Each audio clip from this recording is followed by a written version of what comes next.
আজ 11ই সেপ্টেম্বর বুধবার শ্রী শ্রী রাধাষ্টমী। রাধাষ্টমী বৈষ্ণব ধর্মাবলম্বীদের কাছে উল্লেখযোগ্য একটি দিন।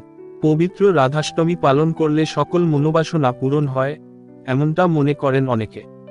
ভগবান শ্রীকৃষ্ণের জন্মের পরবর্তী অষ্টমী তিথি, অর্থাৎ ভাদ্র মাসের শুক্ল অষ্টমী তিথি হল রাধাষ্টমী। এই শুভ দিনটি শ্রীকৃষ্ণের সঙ্গিনী শ্রীরাধার পবিত্র জন্মতিথি।